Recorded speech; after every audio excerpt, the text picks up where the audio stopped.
लेकिन 8 साल हो गए। मैं आपसे हाथ जोड़ के विनती करती हूँ कि प्लीज एक बार मेरिट्स पे हमारा केस सुन लिया जाए। हम कोई दरिंदे नहीं है, हम भी नॉर्मल परिवार हैं। और वो हमें कुछ भी पावरफुल बोल ले या कुछ भी कह ले, असल बात तो यही है ना कि 8 साल से इतने सबूत होने के बावजूद वो जेल में बंद है। मुझे कोई वो बिल्कुल प्रोटेस्ट करे, लेकिन जहां वो प्रोटेस्ट कर रहे हैं उनसे आप एक बार जाके कह दीजिए कि आप प्लीज सबूत दे दीजिए, एक बार दिखा दीजिए कि क्या सबूत है कि कुलदीप सिंह सेंगर ने आपके साथ ऐसा ऐसा किया। एक बार मैं मीडिया के मेंबर से रिक्वेस्ट है कि कोई भी एक बार जाके उनसे पूछ ले कि आप एक सबूत दे दीजिए madam. I am the Elder daughter of Kuldeep Singh Sengar. हम 2 बहनें हैं। मैं बस इतना ही कहना चाहती हूँ कि अगर एक भी प्रूफ है कि मेरे पिता ने उनकी तरफ जो ये एलेज कर रही है आंख उठा के भी देखा है, तो आप मेरे पिता को फांसी चढ़ा दीजिए। लेकिन प्लीज एक बार मेरे केस के जो सारे फैक्ट्स है वो तो लोगों के सामने आने दीजिए। हम बहुत ही मुश्किल से जुडिशरी के पास गए थे। हमारे अपील में हमने सारे फैक्ट्स फाइल किए हुए हैं। उन्होंने अपनी टाइमिंग 3 बार बदली है। पहले उन्होंने कहा दोपहर 2 बजे, फिर उन्होंने एक मीडिया स्टेटमेंट दिया, उन्होंने कहा नहीं 2 बजे नहीं हुआ, शाम को 6 बजे हुआ। ये उन्होंने ऐसे इसलिए किया क्योंकि ऑलरेडी एक फोटो है मेरे पिता की कि वो मम्मी के साथ एक इवेंट में मौजूद है 2 बजे। फिर फाइनली उन्होंने जब FIR लॉन्च की उसमें समय बदल दिया, 8 से 8:30 कर दिया।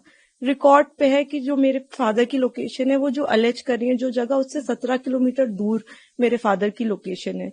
वो खुद उस वक्त फोन पे बात कर रही हैं जिस वक्त उन्होंने ये टाइमिंग अलेज की है। तो इतने सारे सबूत होने, एम्स की रिपोर्ट है जो बता रही है कि वो 18 साल के ऊपर है और वो खुद को माइनर 15 साल की बच्ची बताती हैं। मैं बस ये आपके माध्यम से कहना चाहती हूँ कि मैं समझ रही हूँ कि आपकी भावना एक तरफ जुड़ी हुई है क्योंकि आपने ये सारे फैक्ट शायद कभी सुने नहीं है और ना किसी ने हमें नहीं अप्रोच किया कि आप अपना आपके फैक्ट्स क्या है। किसी ने उनसे कभी पूछा कि आप एक सबूत दिखा दीजिए कि आपकी तरफ कुलदीप सिंह सेंगर ने कभी आंख उठा के भी देखा। मैं कह रही हूँ अगर वो दिखा दे तो वो फांसी दे दे, लेकिन आप इस तरह का अनड्यू प्रेशर बना के, वो उन्होंने क्या किसी को पता है कि वो एक पॉलिटिकल पार्टी से एसोसिएटेड है। 2022 में उनकी माँ ने विधानसभा का चुनाव लड़ा हुआ है उन्नाव से। ये सब चीजें वो नहीं बताएंगे क्योंकि वो सब चीजें उनके नैरेटिव को सूट नहीं करता। हम भी 2 बेटियां हैं, 8 साल से ड्यू प्रोसेस, मतलब हम कभी धरना देने नहीं बैठे, हम कुछ नहीं किया, हम ड्यू प्रोसेस पे विश्वास रख के, और आज भी हमें पूरा विश्वास है कि अंत में, क्योंकि हमारा केस इतना स्ट्रांग है, अंत में हमारी जीत होगी। लेकिन 8 साल हो गए। मैं आपसे हाथ जोड़ के विनती करती हूँ कि प्लीज एक बार मेरिट्स पे हमारा केस सुन लिया जाए। हम कोई दरिंदे नहीं है, हम भी नॉर्मल परिवार हैं। और वो हमें कुछ भी पावरफुल बोल ले या कुछ भी कह ले, असल बात तो यही है ना कि 8 साल से इतने सबूत होने के बावजूद वो जेल में बंद है क्योंकि एक बार आपने ऐसा झूठा इल्जाम उन पे लगा दिया। मैम रॉ फैक्ट्स की बात कर रहे हैं इस केस में इन्होंने स्टेटमेंट्स तो अपने बहुत सारे बदले ही हैं, जो कि आप अगर मुझसे कहेंगे तो मैं आपको डिटेल में प्रोवाइड कर दूंगी। इन्होंने समय 3 बार बदला है। पहले इन्होंने कहा कि दोपहर को 2 बजे कुलदीप सिंह सेंगर ने मेरे साथ रेप किया। उसके बाद इन्होंने कहा नहीं दोपहर के 2 नहीं बज रहे थे, शाम के 6 बज रहे थे। फिर इन्होंने चेंज किया, कहा नहीं ये नहीं हो रहा था, शाम के 8:30 बज रहे थे। जब CBI ने मेरे फादर की लोकेशन निकाली तो उनकी लोकेशन 17 किलोमीटर दूर उनके उन्नाव ऑफिस की पाई गई। CBI ने दूसरे केस में CBI ने जानबूझ के हमें चार्जशीट किया, और उसके बाद जब दूसरे केस में चार्जशीट लगाई तो हमें पता लगा कि हमने जब वो CDR देखे तो हमें पता लगा कि ये तो उस वक्त पे फोन पे बात कर रही थी। तो CBI ने भी जानबूझ के, आई डोंट नो किस प्रेशर में आके, सारे इंस्टीट्यूशंस, लेकिन CBI ने प्रेशर में आके हम पे इनके कहने पे चार्जशीट लगाई। मैं देखिए किसी पे इल्जाम नहीं लगा रही, मैं बस ये कह रही हूँ कि अभी भी ये सारे तथ्य हमारी अपील में मौजूद है। हमारे पास इनका एक रिकॉर्ड है। एक बार हमारी बात प्लीज सुन ली जाए, क्योंकि हम भी बेटियां हैं, 8 साल से इधर उधर भटक रहे हैं। उनके साथ देने के लिए तो बहुत लोग हैं। हम अकेले ही कोर्ट जाते हैं। अगर वो हमें गाली देते हुए भी हमारे बगल से निकल जाती हैं तो उनके पास सिक्योरिटी है, हमारे पास मैडम सिक्योरिटी नहीं है। वो गाली भी देती है तो भी सब कहते हैं कि तुम्हें अपने पापा को निकालना है ना बेटा तो सीधे देखती रहो, गाली खाती रहो, लेकिन तुम्हें जवाब नहीं देना है।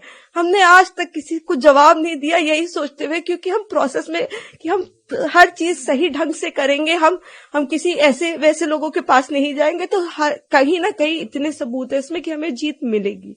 तो हम उसी का इंतजार कर रहे हैं। हमारी बस हाथ जोड़ के यही कि हम बिल्कुल विश्वास करते हैं, हम सारी संस्थाओं पे विश्वास करते हैं, लेकिन मैं बस इतना प्रे करना चाहती हूँ कि किसी के प्रेशर में आके कोई काम ना हो। आप सबूत देख के काम करिए, अगर सबूतों में हमारे जरा सा भी आपको गड़बड़ लगे तब आप ये काम करिए, लेकिन नहीं है। उनसे कहीं ना वो एक चीज सबूत दिखाए। वो बोलते हैं कि ट्रक वाला जो एक्सीडेंट बताते, कितनी मिस इन्फॉर्मेशन है कि 11 बार कि हो सकता है IIT दिल्ली, CBI, NHRC सारी की एक्सपर्ट टीम बनाई गई थी, इसमें सबने पाया कि वो नेचुरल एक्सीडेंट था। मेरे फादर उस केस से डिस्चार्ज हो चुके हैं, लेकिन आप देखिए आपको कोई मीडिया चैनल नहीं बताएगा कि मेरे पिता उस केस से डिस्चार्ज हो गए थे जिसमें वो कह रही हैं कि लोगों को मरवाया। आज भी आपने यही नैरेटिव बना रखा है कि लोगों को मरवाया। मतलब इतना झूठ, इतना मिस इन्फॉर्मेशन है वहां पे कि मैं बस रिक्वेस्ट करना चाहूंगी, प्लीज किसी तरह का मिस इन्फॉर्मेशन मत फैलाएं। आपके जैसे भी सवाल हो आप मुझसे पूछ लें। आप फादर की डेथ की बात करते हैं, मेरे पिता उस वक्त टाउन में ही नहीं थे, he was not even present in Unnao. ये भी एलिगेशंस लगाए गए। जी, मैं इसीलिए मैं ट्विटर पे रोज मुझे रेपिस्ट की बेटी और जाने क्या क्या कहा जा रहा है, तो मैं जानती हूँ अगर हम अपने फैक्ट्स भी ट्वीट करते हैं या हम फैक्ट्स भी बताने की कोशिश करते हैं तो हमें बहुत अलग अलग नामों से बुलाया जाता है। हम जवाब भी नहीं दे सकते क्योंकि सारी हमें पता है कि सारी संवेदनाएं वो सब एक तरफ जुड़ी हुई है। हम तो बेटियां है ही नहीं, लेकिन ठीक है हम सब झेल रहे हैं। लेकिन जो आप वही मैं कह रही हूँ ना कि तथ्यों पे कोई बात करे। आप कह रहे विटनेस, किस विटनेस को मरवा दिया? अगर एक रिपोर्ट है कि वो नेचुरल एक्सीडेंट था तो हमने कैसे वो कराया? आप बताइए ना। IIT दिल्ली तो झूठ नहीं बोले, एक्सपर्ट टीम्स बनाई गई, इतना प्रेशर बनाया गया। मेरे घर में रोज रेड मारते थे, रोज मेरी माँ को परेशान करते थे, मुझको परेशान करते थे, क्योंकि उस वक्त भी इसी तरह मीडिया में प्रेशर बनाया गया था। तो मैं बस इतना ही मैं सच में it's my humble request to all of you, आप पहले केस जान लीजिए, आपके जो भी सवाल हो आप कर लीजिए। मैं डॉक्यूमेंट्स लेके आपके सामने बैठने को तैयार हूं, लेकिन प्लीज किसी की कही सुनी बातों पे मेरे पिता के साथ ऐसा मत करिए। 8 साल से हम न्याय के लिए लड़ रहे हैं, प्लीज। पहले दिल्ली हाई कोर्ट ने उनको बेल, सुप्रीम कोर्ट ने उनकी बेल को रोक दिया है। बहुत बड़ा प्रोटेस्ट भी हुआ इंडिया गेट पे जो उन लोगों ने किया उन्नाव विक्टिम ने, और उसके बाद जो है जंतर मंतर पे प्रोटेस्ट हुआ।